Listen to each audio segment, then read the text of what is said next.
Can you all hear me now?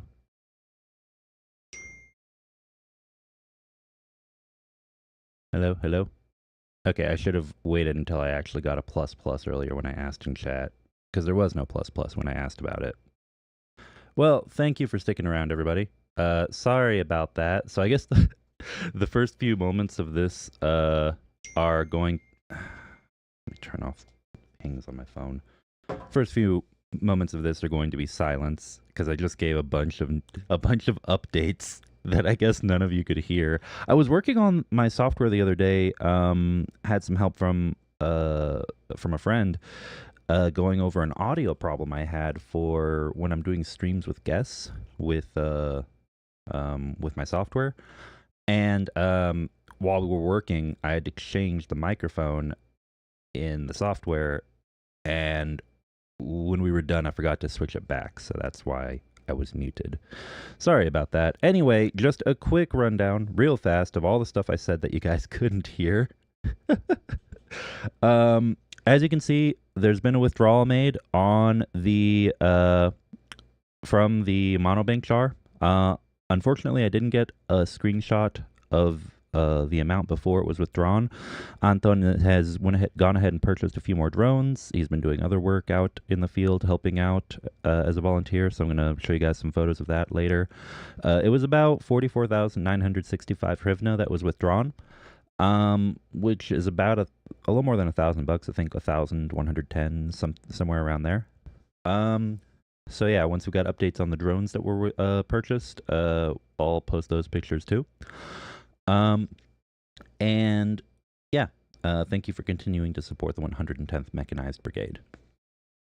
The other thing that I was saying was we've got quite a few news reports today. One of them, actually, I woke up and it confused me for a sec when I was half asleep, and it had me concerned for a friend of mine in their region, but it turns out it was a different area. We'll get to that in a moment. Beyond that, the only other announcement I've got right quick, before we start the stream, as many of you might have noticed, I have been incredibly busy. I've had a lot of stuff that I've had to take care of in personal life, including starting a new job recently, which is a pretty good job, so I'm pretty happy with that. And then, business expenses start with a business that I help run, just printed business cards, and I'm helping another friend with getting their business off the ground. So, yeah. Oh, thank you. Holy Oblation just bought 5 coffees. Much appreciated. Thank you very much. And again, that is the yellow, so that would be $25, and that will go to the Buy Me a Coffee Fund for support to the 110th Mechanized Brigade. As a reminder, yellow is to soldiers, blue is to the channel. Thank you very much, Holy Oblation. All right, what was I in the middle of saying? Oh, yeah, anyway, so all of that has kept me a bit busy. The only other big announcement before we jump into the news, because I've been so busy, I haven't been able to make it as a co-host as consistently as I used to for multiple hours on the Sunday stream with Rick. So he and I had a mutual conversation, and everything is good. We just decided that it probably will work better to... maybe every once in a while I could appear as a guest, but for now, we're going to put a pause on the co-hosting just because my schedule is too crazy.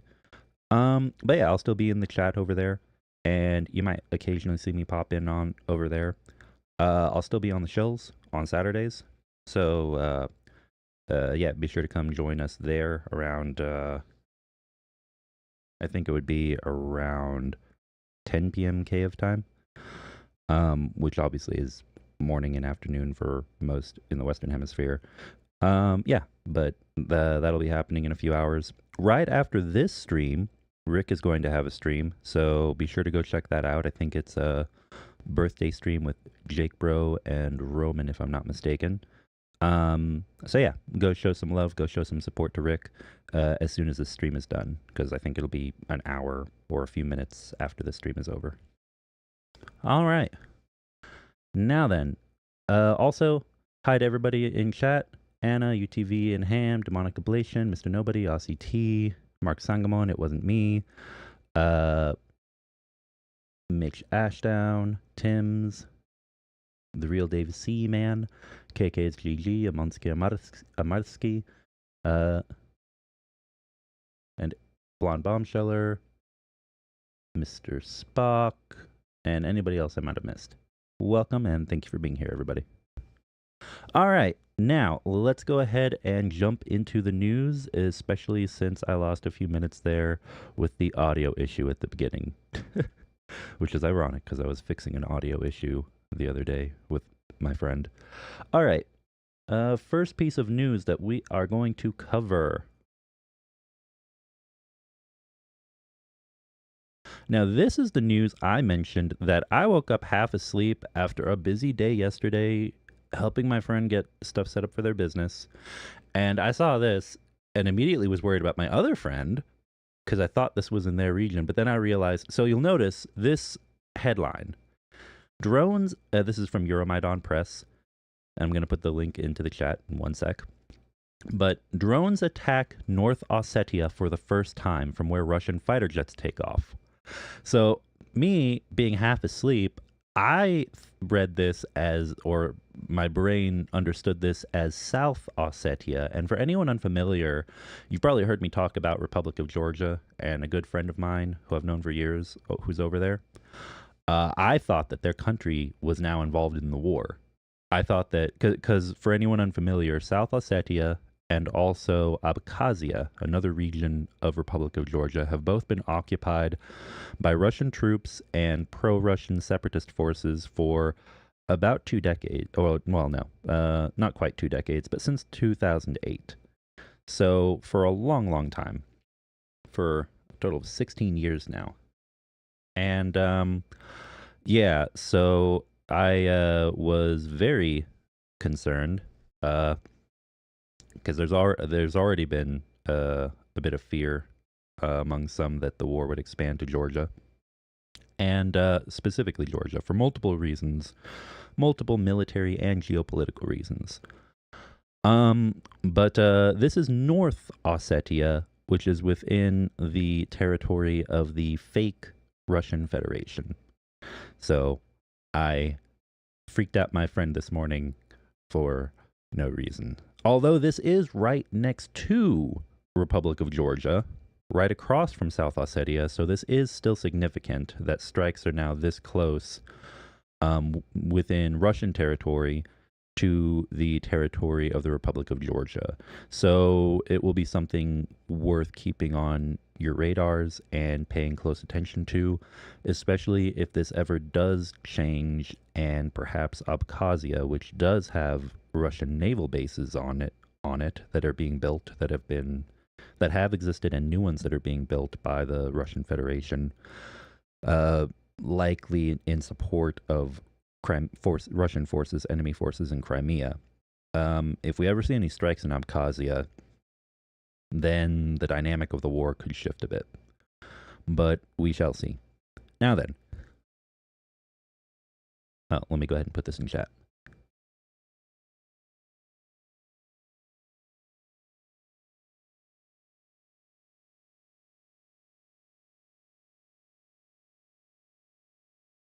All right.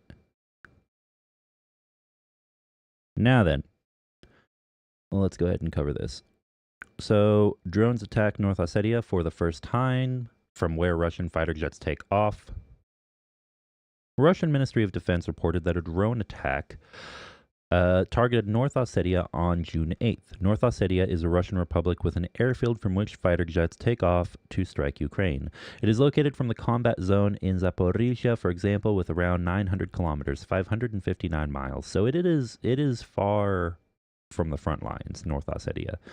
So this is a pretty significant strike, significant distance, which is quite impressive for the Ukrainian armed forces.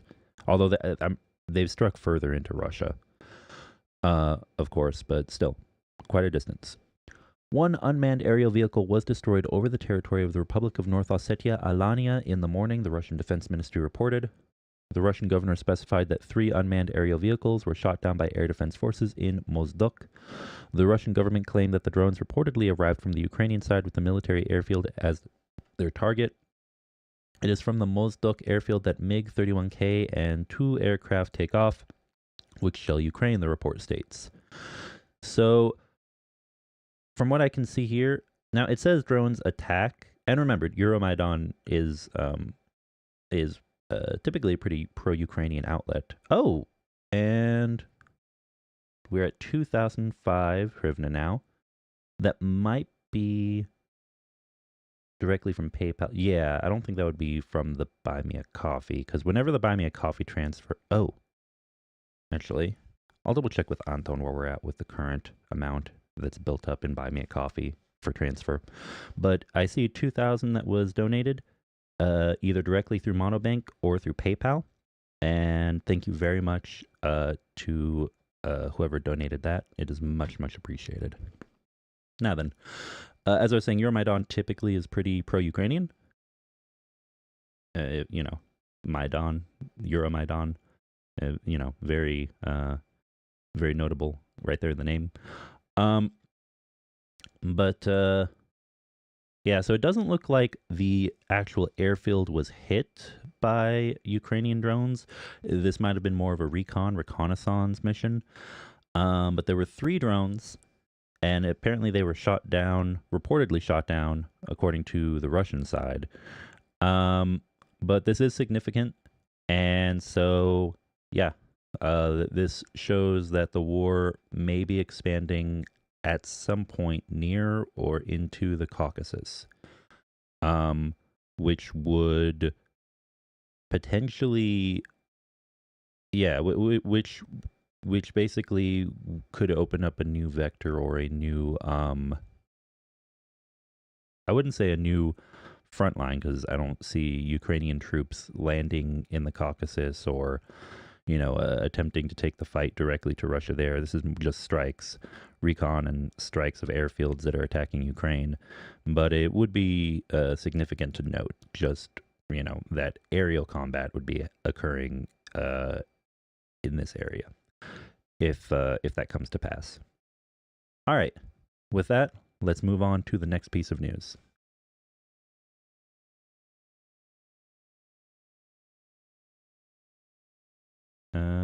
First, let me go ahead and actually set it up in reader mode. Reader mode.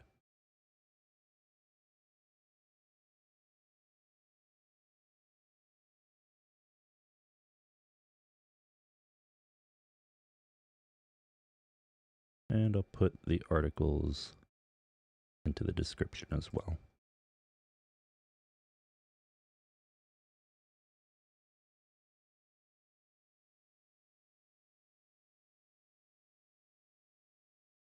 All right, there we go. All right, next news. British Defense Ministry. Russia fortifies Crimean bridge with barges to fend off Ukrainian attacks.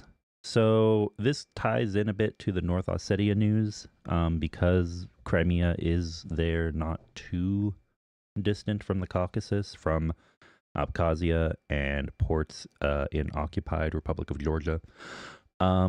So in addition to their building of naval bases in occupied territory of a neighboring nation of Ukraine that could support Russian forces in Crimea, the enemy is building barges near the Kerch Bridge, the Crimean Bridge. The British Defense Ministry analyzed 7 I think that's supposed to be May 7th or 7 May satellite images. I guess this is saying 7 images that were taken in May.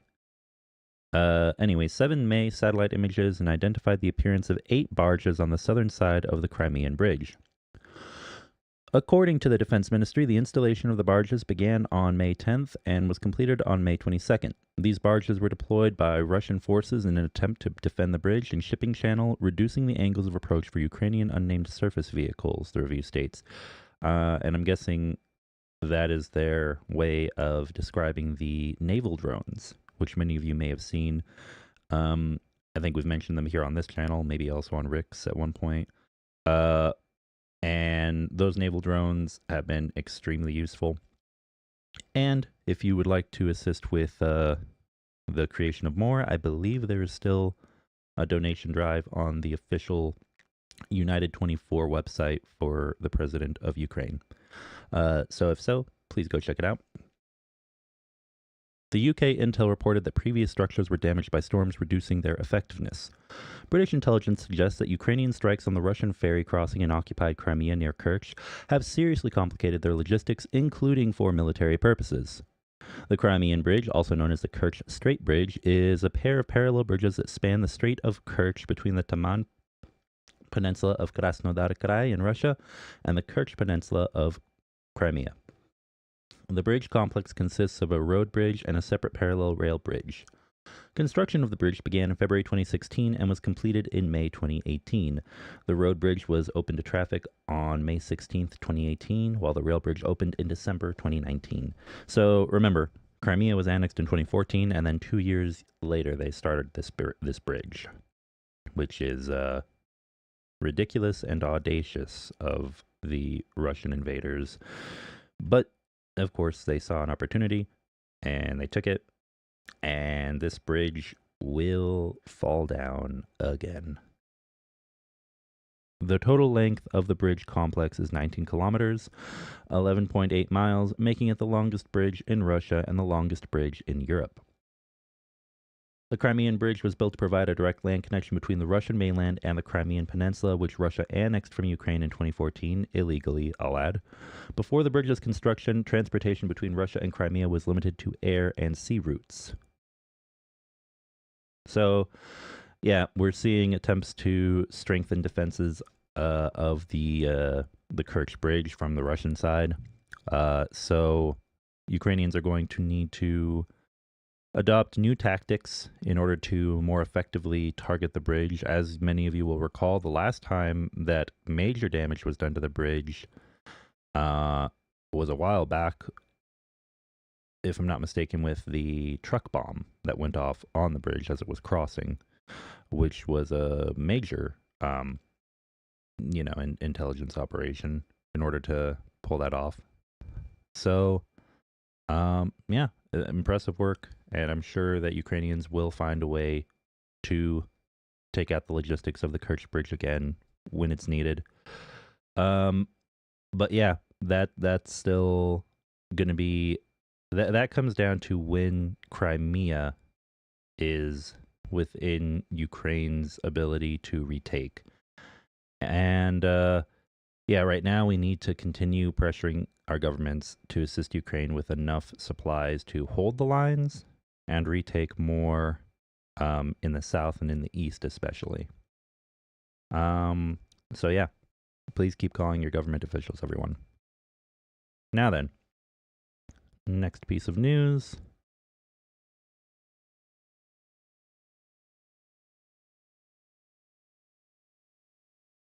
From the Kyiv Post, and I know everyone's got their opinions about the Kyiv Post versus Kyiv Independent, but yeah, both. I still look at both, and I think both still have reporting that's worth looking at in different scenarios. Hold on, I have to refresh this real fast. One sec, let me get this refreshed so it pulls up the article correctly.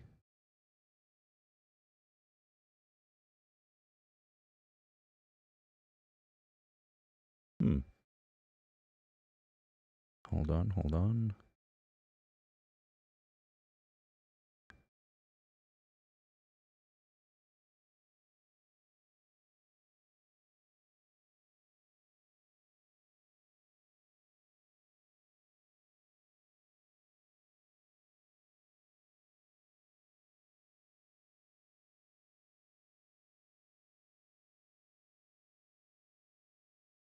There it is. There we go. Okay.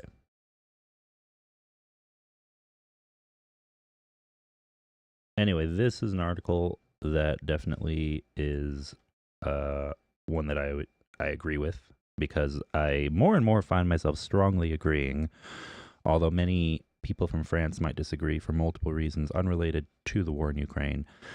But when it comes to support to Ukraine, More and more I find myself agreeing with Emmanuel Macron from the Republic of France. And yeah, here is the article. Macron denounces pacifists and spirit of defeat on Ukraine. French President Emmanuel Macron on Friday lashed out at what he called a camp of pacifists and the, quote, spirit of defeat over Ukraine's fight against the Russian invasion, vowing Ukrainian resistance would not end with capitulation. We know this camp of pacifists. It is one of the capitulators. It's the spirit. It is the one of capitulators. It is the spirit of defeat. We are not like this, Macron told reporters in Paris alongside Ukrainian leader Volodymyr Zelensky in a thinly veiled jab at his critics, including the far-right opposition at home. I just want to add to this and say this is incredibly important because, remember, France as a country is no stranger to, and this is a good highlight of, depending on the decade, depending on the period of time, the difference between government and the people.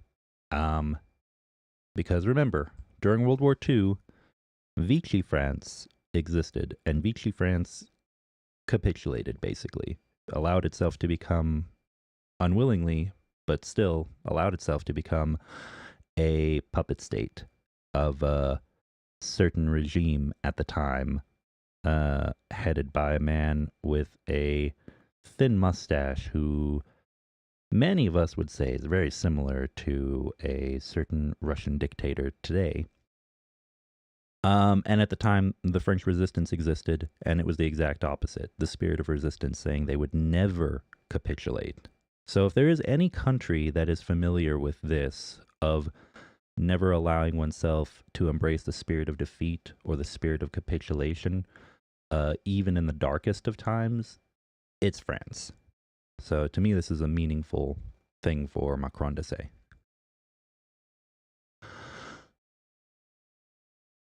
He added peace in the conflict would not come through the, quote, capitulation of the side that was attacked. We are for peace in line with international law, but which recognizes the legitimate right of a people to resist when it is attacked, Macron said.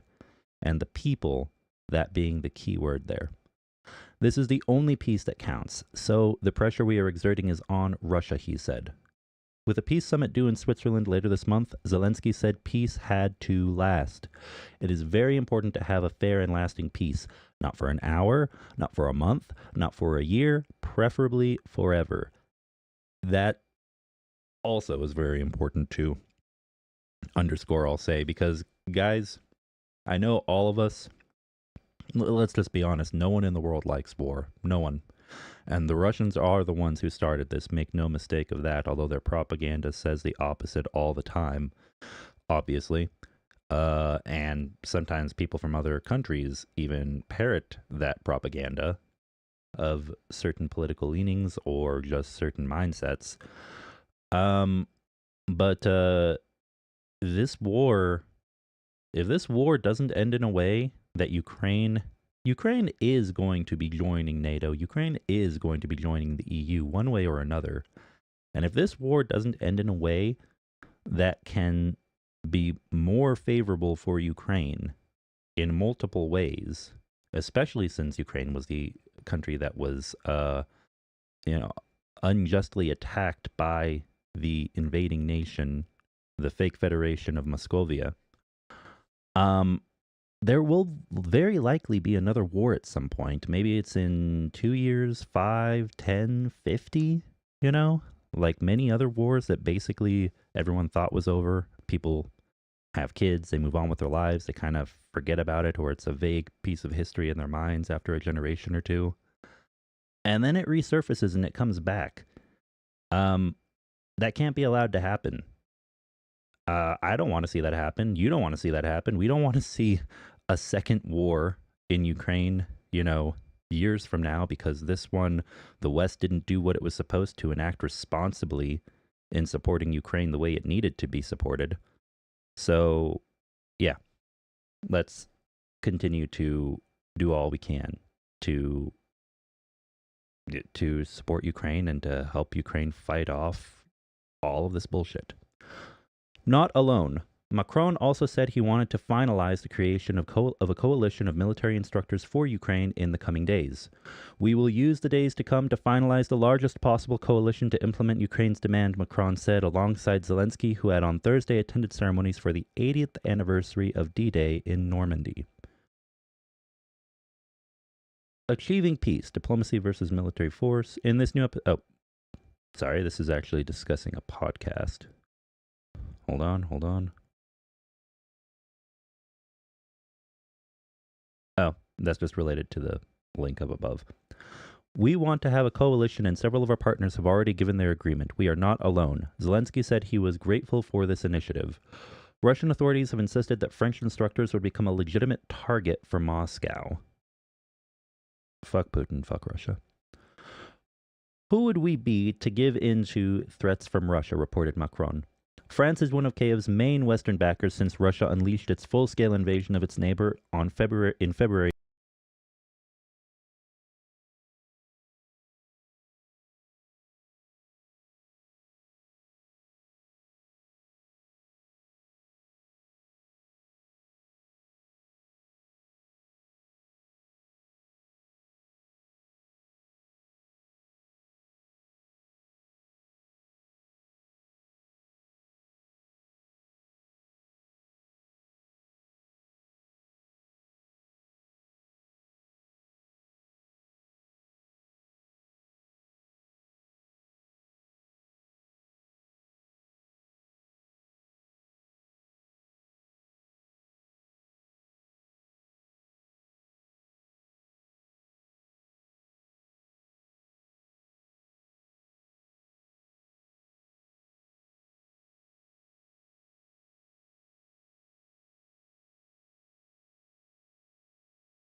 Okay, there we go.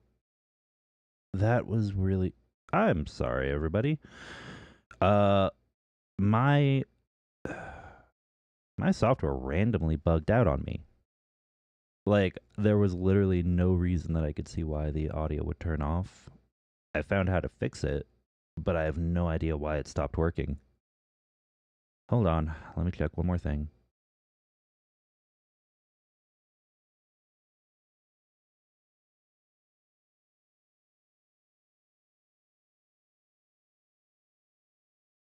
Yeah, I don't know.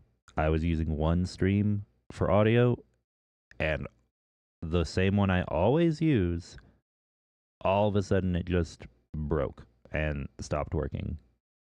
If you guys can hear me now, give me a plus plus in chat. Okay, I see plus pluses. Yeah. Okay. Well, it's a good thing I've got more than one audio feed. Thanks for letting me know, everybody. Sorry I didn't see that until just now.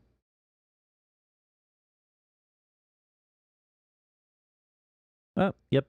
Yep, just as Annette CF Beauty mentioned in chat, the difference between North Ossetia and South Ossetia. Okay, I can see right now about where the audio cut out. Hopefully that doesn't happen again, because the last thing you need in the middle of a stream is for your audio to... It's one thing when you realize why it's not working at the very beginning, because you were fixing a completely unrelated issue. But then when in the middle of a stream it just randomly stops working, that's very, very annoying. Anyway, if for about 2 minutes you guys weren't hearing me, I mean, man, I was saying some good stuff too, I think. The gist of it was basically just Macron is doing a good job with getting international support. Domestic support's a bit more difficult. Several of you might have been reading along with the article as I had it going through on the screen. But the gist of the comments I had to say on it was that, yeah, it's very important to underscore a few of the things from this article that I feel are important to note. For example, capitulation. If it cut out before then, I was mentioning how France is no stranger to this.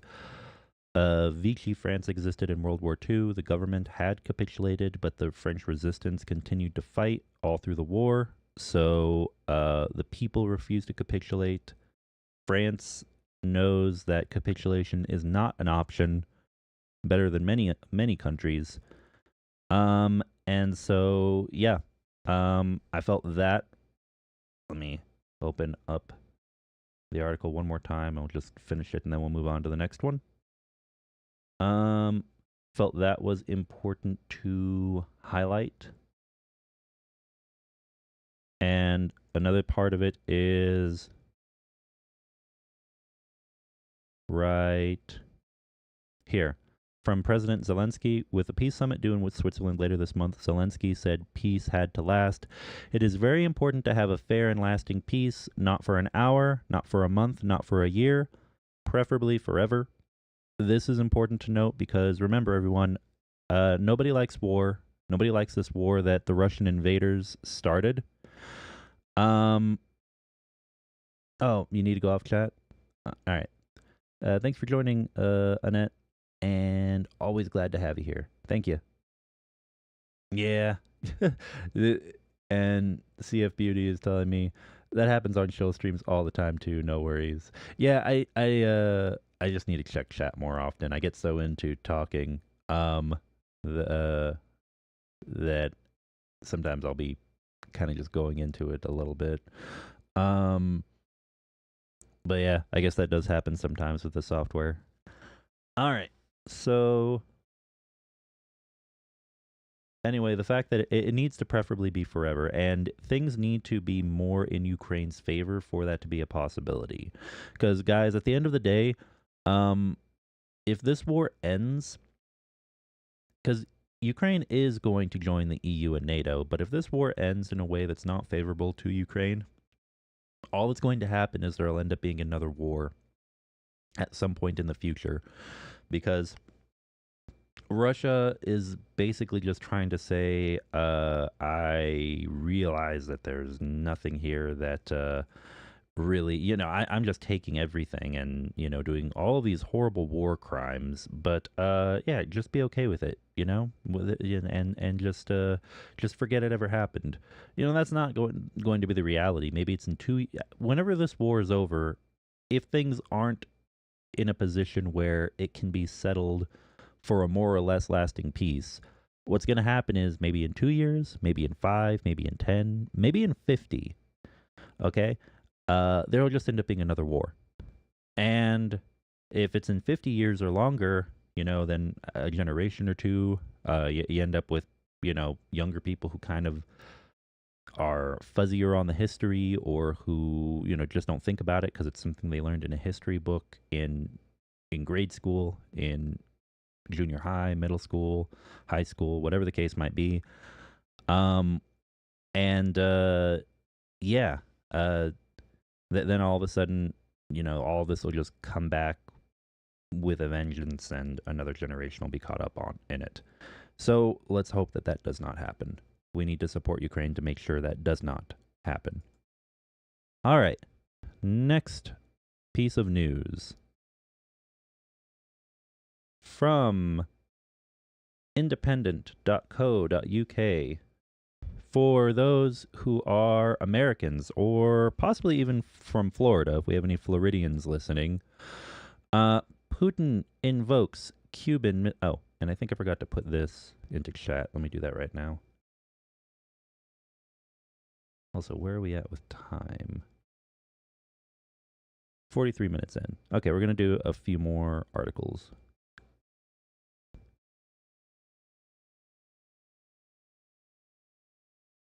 For anyone who knows someone from Florida, and also I'll say this, most especially if you know someone from that particular state of the U.S. who maybe is, because it's known as being a MAGA faction of Republicans' stronghold.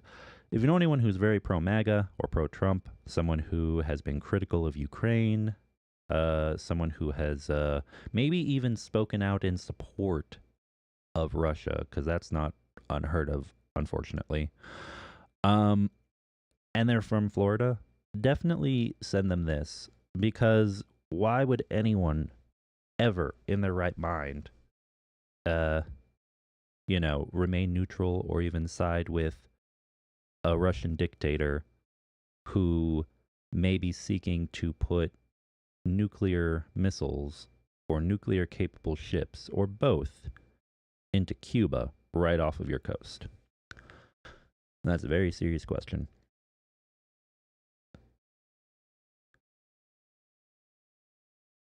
Vladimir Putin is invoking the memory of the Cuban Missile Crisis by moving nuclear-capable warships to Cuba in a move intended to provoke the United States, a think tank warned.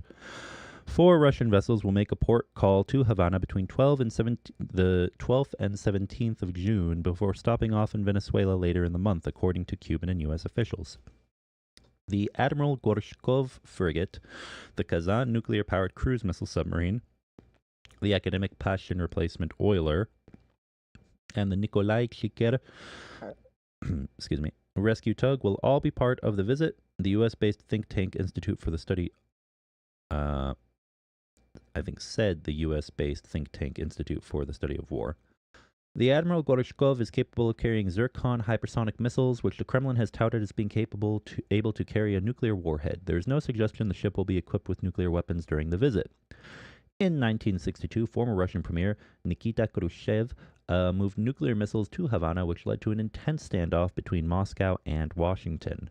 Meanwhile, Putin has threatened to retaliate against Western countries that are allowing Ukraine to hit Russia with their long-range missiles. Ukraine air defense downs 9 out of... well, you know what? We'll go into this a little bit, too. This is an additional article pegged onto here. Out of 13 Russian drones over 4 regions, Ukrainian air defense and mobile drone hunter groups shot down 9 out of 13 Russian drones over 4 regions of the country, the Air Force said today, which is good to know. Good to hear. The Iranian-made Shahed drones were downed over the central Poltava region, southeastern Zaporizhia, and Dnipropetrovsk regions, and the Kharkiv region in the northeast, the statement said. One X-59 Russian missile launched from Russia's Kursk region was also downed. Serhiy Lysak, Dnipropetrovsk regional governor, said the overnight drone attack damaged commercial and residential buildings and also a power line. Details of the damage in other regions were not immediately clear. All right, so 9 of them were brought down, but I guess 4 were not. So, yeah, good to see that Ukrainian armed forces are continuing to hold off Russian drone attacks. Now then. All right. Basically, with this news, like I said, I just want this to be clear to everyone. Putin is no better than Stalin, no better than Hitler, no better than various leaders of the Soviet Union who promised peace while attempting and successfully stabbing others in the back multiple times, domestically and internationally. He's just the fascist far-right version of Stalin. Okay, at the end of the day, it's still authoritarianism. It's still borderline totalitarianism. Yeah, and there is still this unhealthy obsession with competing with other major powers, particularly the United States. And also to a lesser extent, China. Although their interests align in some cases. So yeah, keep an eye out on that front regarding Cuba. Next, in relation to that last article from the Kiev Independent.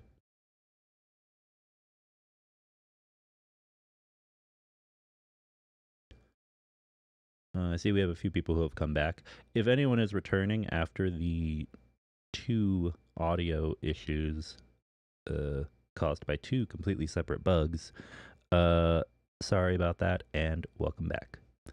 All right, next.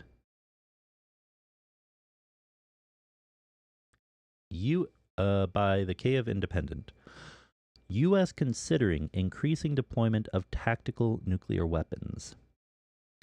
The United States may have to increase its deployment of strategic nuclear weapons amid growing threats from China, Russia, and other adversaries, a White House official said on June 7th.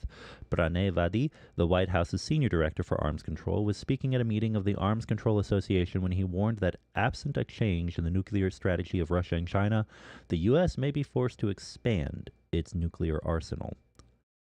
Absent a change in adversary arsenals, we may reach a point in the coming years where an increase from current deployed numbers is required, Vadi said. We need to be fully prepared to execute if the president makes that decision. If that day comes, it will result in a determination that more nuclear weapons are required to deter our adversaries and protect the American people and our allies and partners. Again, no one likes war.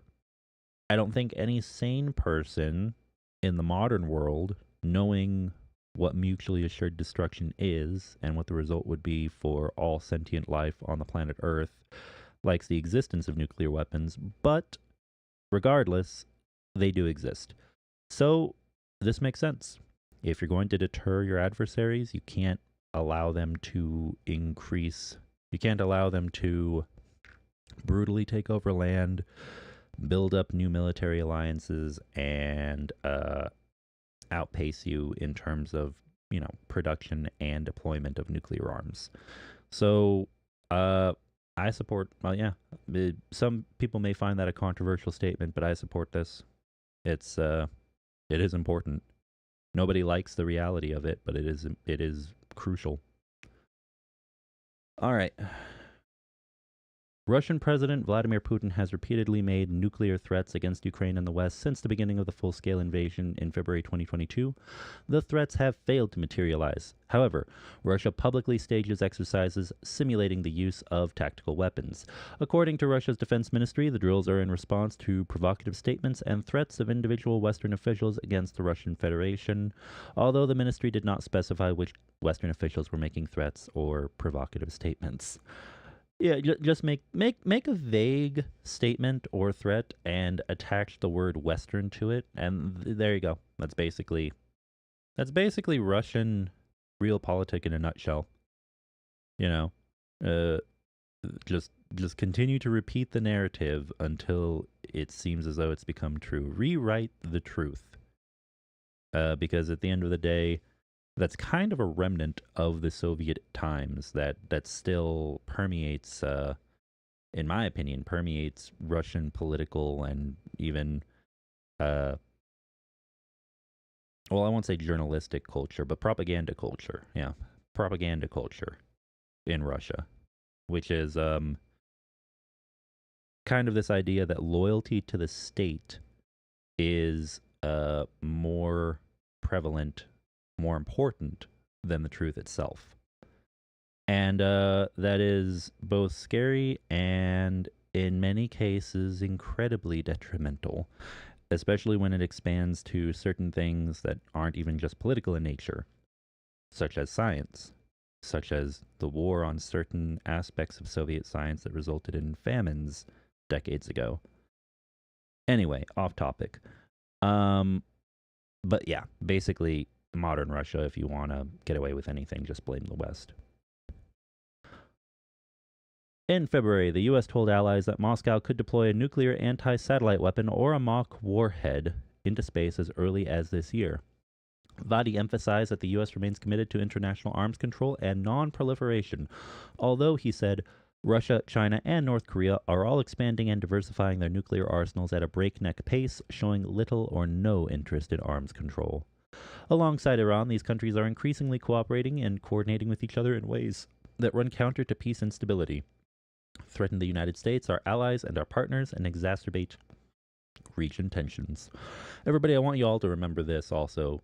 Another thing from the Cold War era that's important to remember these days: your enemies aren't going to slow down arming themselves. They will never slow down arming themselves unless their economies force them onto their knees. At the end of the day, the only way you're going to successfully defeat your nuclear armed enemies in a modern world is with forms of hybrid warfare that disrupt their political systems and economic systems to the point of real collapse.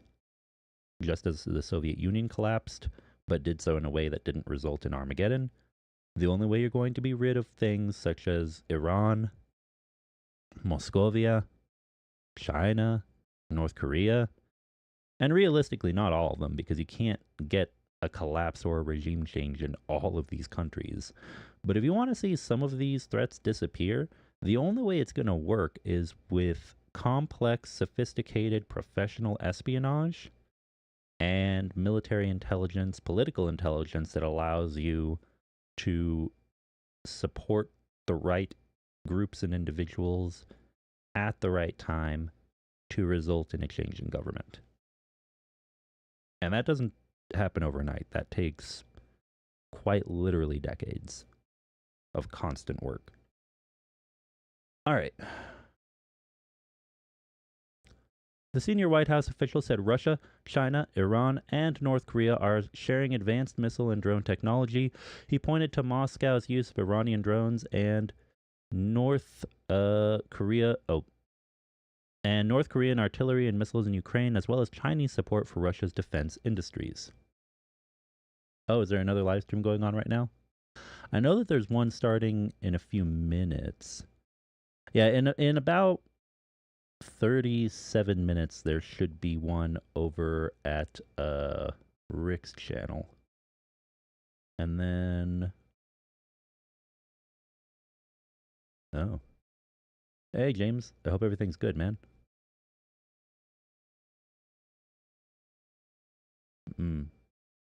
Yeah.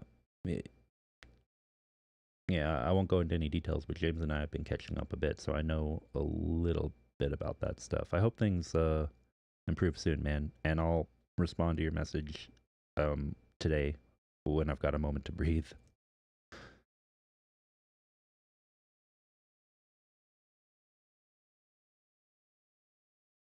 Anna says, I noticed that fascists always seem to come into power by creating instability, especially in the economy. Yeah, not exclusively fascist, but I would say from the fascist rulebook, that is a big part of it.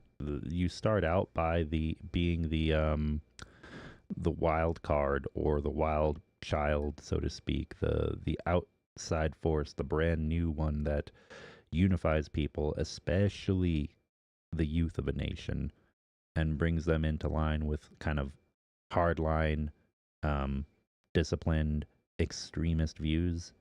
And then you direct that energy against the state, and then you find a way to channel and control it enough so that it becomes what you want it to be instead of just general anarchy. Yeah, creating instability is very much one of the first steps to being able to achieve that kind of an end goal. Demonic Ablation says peace is just a lull in between war. Yep, I would definitely agree with that too. And also, again, thank you for your patience, everyone. Usually don't have this many audio issues in the stream. All right. With that, let me see.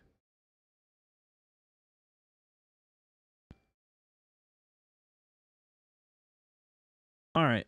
We're already almost an hour in, and Rick's stream will be starting. Starting soon. And James says he'll be announcing details on his channel. So, yeah, go check out Why Ukraine the Last Alliance, everyone.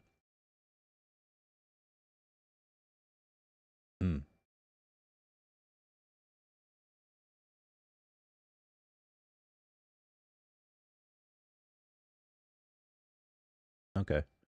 Yeah. Anyway, everyone go check out Why Ukraine the Last Alliance. I hope everything is good, man. We'll catch up very soon. As soon as I'm done with the stream, I'll reach out. And yeah, nah, you're all good, man. You're not disturbing at all. Shoot, I love it when you're here, man. You're all good. I'm just in the middle. I'm in the middle of the news, and sometimes I get sidetracked, and I'm going off on a rant during the news. Like, it's no problem at all. Anyway, go check out his channel, everybody.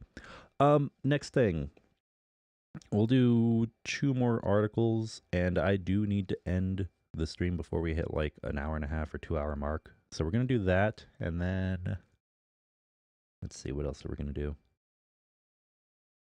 Well, I gave you guys the update on the donations. You know what? Real fast before we continue, let me grab my. Oh, where is my phone? There it is. I'm gonna make my usual donation right quick. Anyone who wishes to join me, feel free. And no donation is too small, or too big. Just if it's $5, $10, 20, 50, whatever the equivalent is in your currency.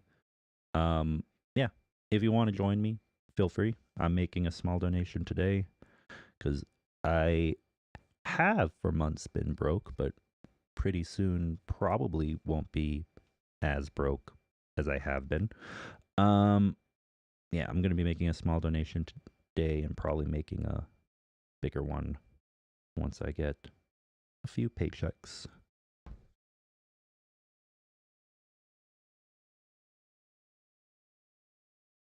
Oh, hey, Apatox. Welcome. Good to see you, man.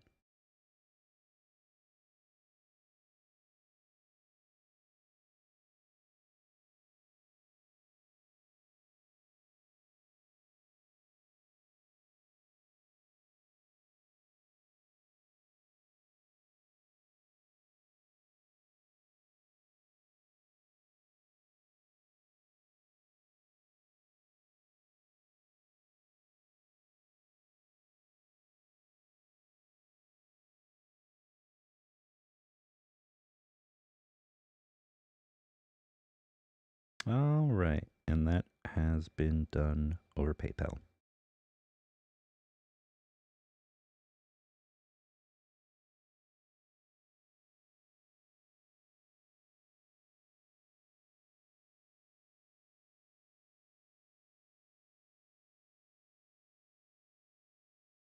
All right. Now then. Next article.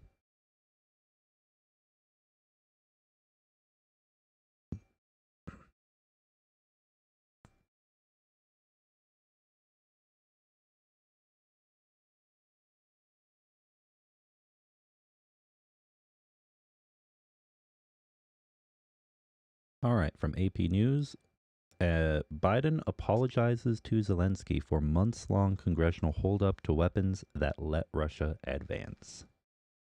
In Paris, President Joe Biden on Friday for the first time publicly apologized to Ukraine for a months-long congressional holdup in American military assistance that let Russia make gains on the battlefield. Biden met in Paris with Ukrainian President Volodymyr Zelensky, who appealed to for bipartisan U.S. U.S. support going forward like it was during World War II. Ukrainian President Volodymyr Zelensky looks on during his meeting with U.S. President Joe Biden in Paris Friday. There's President Zelensky. There is President Joe Biden. U.S. President Joe Biden looks on as he meets with Ukrainian President Volodymyr Zelensky in Paris, with both the U.S. and Ukrainian flags in the background. All right. A day earlier, the two had attended ceremonies marking the 80th anniversary of the D-Day landings in Normandy, where Biden had drawn common cause between the Allied forces that helped free Europe from Nazi Germany and today's effort to support Ukraine against Russia's invasion, and Zelensky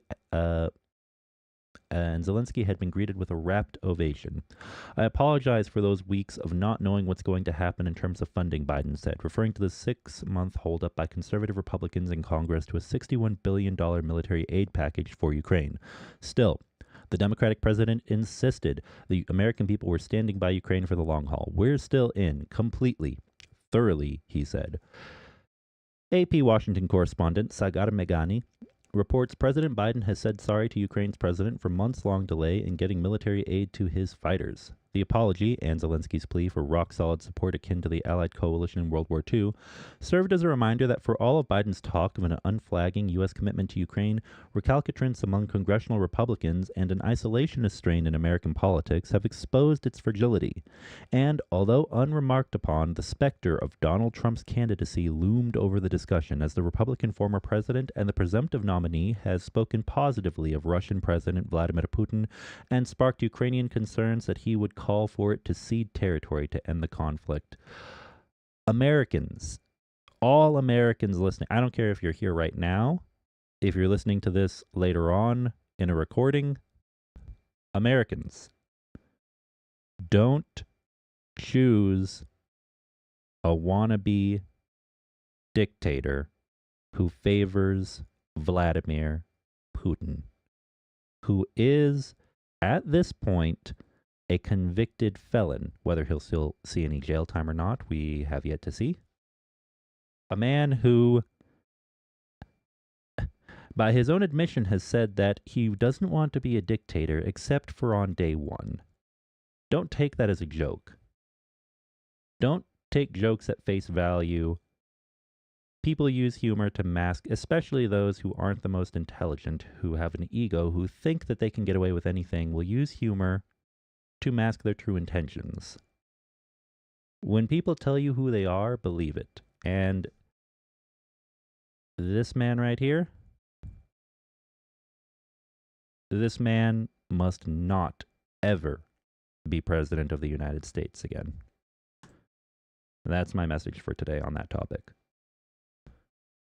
Zelensky pressed for all Americans to support his country's defense against Russia's invasion, and he thanked lawmakers for eventually coming together to approve the weapons package, which has allowed Ukraine to stem Russian advances in recent weeks. It's very important that in this unity, United States of America, all American people stay with Ukraine like it was during World War II, Zelensky said. How the United States helped to save human lives, to save Europe, and we count on your continuing support in standing with us, shoulder to shoulder. The United States is by far Kyiv's biggest supplier of wartime support, and Ukraine is trying to fend off an intense Russian offensive in eastern areas of the country. The push is focused on the Ukrainian border regions of Kharkiv and Donetsk, but Ukrainian officials say it could spread as Russia's bigger army seeks to make its advantage tell. During their meeting, Zelensky shared a very frank assessment with Biden about conditions on the ground and the pressure that Ukraine continues to face from Russia, especially in the Donbass region, according to John Kirby, the White House's national security spokesman. But because of the recent infusion of U.S. aid, the Ukrainians have been able to, quote, thwart Russian advances, particularly around Kharkiv, which is good. Definitely push back the frickin' orcs. The Russians really have kind of stalled out up there, basically, Kirby said. Their advance on Kharkiv is all but over because they ran into the first line of defenses of the Ukrainian armed forces and basically stopped, if not pulled back, some units. The offensive is seeking to exploit Kiev's shortages of ammunition and troops along the roughly 1,000-kilometer front line, 620 miles. That's a really big front line, guys. The slow pace of delivery of pledged Western weaponry has long frustrated Zelensky, as has Biden's hesitation over supplying more hardware for fear of provoking Russian President Vladimir Putin. That has caused tension in their relationship. I will say one thing. There is one thing that will determine to me, that will tell me whether or not Biden really, truly is a supporter of Ukraine. And that is, after the election's over, if Biden wins, and Biden has to win, the amount of support, the amount of pressure his administration puts on Congress, and the number of different means to deliver aid, military hardware, and other forms of support directly to Ukraine. And I hope that it is massive, and I hope that it is very soon after November. It's coming up in a few months, everybody. Vote blue. I'm just going to say that outright. Vote blue. If you're an American.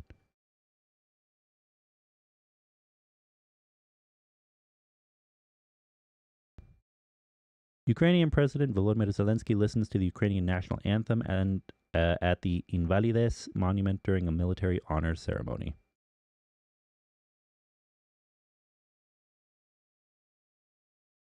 And here, Ukrainian President Volodymyr Zelensky, third on the left, French Defense Minister Sébastien Lecornu, second on the left, and Military Governor of Paris and Army Corps General Christophe Abad attend a military honor ceremony on Friday, June 7th, 2024. All right, so recent news regarding this topic. The U.S. will send about $225 million in military aid to Ukraine, Biden announced Friday. The latest package includes munitions for the High Mobility Artillery Rocket System, or HIMARS, as well as mortar systems and an array of artillery rounds, U.S. officials said Thursday. Let's see, we still got quite a bit more of it. If I've already put it in the chat, so anyone who wants to read the rest of the article, be sure to check that out. But needless to say, yeah, this is a situation where I personally greatly appreciate the fact that Biden offered this apology, because obviously his administration can't control. In a democracy, you don't have complete control over all of the parties and all of the groups that have influence in your society. You can't just tell the other side to do whatever you want, because that goes against the whole idea of political parties and, basically having a government that isn't a single monolith in the first place, even when those other parties are ridiculous and obstructing national security, basically, in a number of ways, or particular factions of certain parties. At the end of the day, though, I think that this apology not only is important to show that the U.S. is very aware of how dysfunctional it was getting all of that delivered, finally being able to get that delivered, and how long it took to get it done. But also, I think the big apology here is there's a realization that something could have been done. But if something had been done, I think there really is just a fear. It's political. A fear that if more had been done, it somehow could have handed a victory to Donald Trump in November. Which I don't think is the case. I could understand why there might be some trepidation about that because Ukraine was a big propaganda point for MAGA Republicans in the U.S. To try to strengthen conservative ire and anger against, domestically against the president. But no, Biden is going to win this election. He needs something big for his side that his side can support. And with everything happening that's been affecting his approval ratings with Israel, Palestine, the whole Gaza situation, and the specter of more wars on the horizon, I personally think that finding some way to make loopholes, finding some way to have a real World War II Lend-Lease situation earlier on in his presidency this year could have made a big difference for approval ratings, at least, in my opinion. All right. Now then, with that, all right, we're already an hour and 12 minutes in. I've made my donation. Let's see, what else have I got here?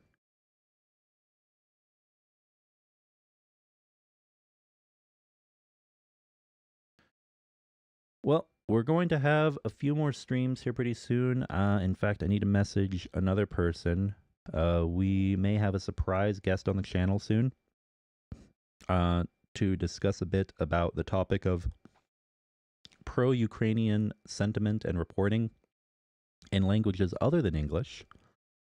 So if any of you know any Spanish speakers or speakers of multiple other languages who support Ukraine, let me know. This first guest will specifically be on, basically increasing support for Ukraine during these hard times, as well as just general education about Ukraine, history, culture, and making language connections to Spanish speakers around the world. In the future, I may try to do the same with Dutch or Afrikaans, because I know several people who speak those languages who are strong supporters of Ukraine. If anyone else has any suggestions or knows anyone who they'd like to put me in touch with, who either makes content or reaches out to their representatives in languages other than English, let me know. All right. You know what? Let's take a moment. Wait. Take the article off the screen. All right. Yeah, all right. I do have to get going. So we're going to call it good for today then, everyone. Thank you for joining. Thank you to everyone who donated. Big thank you just in general to the 110th Mechanized Brigade for all the work they've been doing, as well as others we've supported from units that are familiar with the 110th Mechanized Brigade. So yeah, be sure to tune in just 18 minutes now. 18 minutes. Go tune in to Rick's. In fact, real fast, I'm going to put a link to that into the chat. One sec, everybody.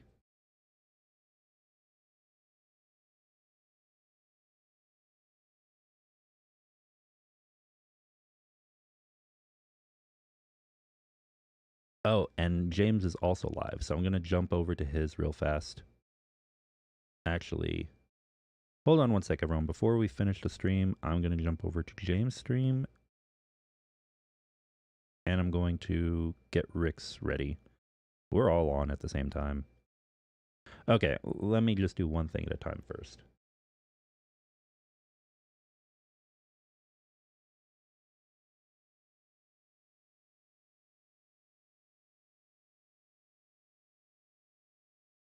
All right, so first thing is Rick's stream starting in a few minutes. And I'm putting that into chat now. The other thing is James' stream. Yeah, that's the only thing, like the PayPal. Which is happening right this moment. And I'm putting that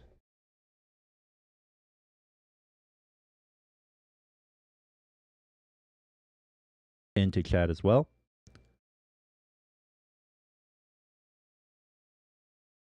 Thank you for being here, AJ. Yeah, I feel like it's hectic for all of us today. It's a hectic day. In any case, go check out James' stream, everybody. I just put it into the chat. I'm going to end the stream now. Be sure to go check out James right now. And then in 30 minutes, the other link above that in chat is for Rick. Go check out Rick's stream. Thanks for being here, everyone. We'll be streaming again before too long. Slava Ukraini.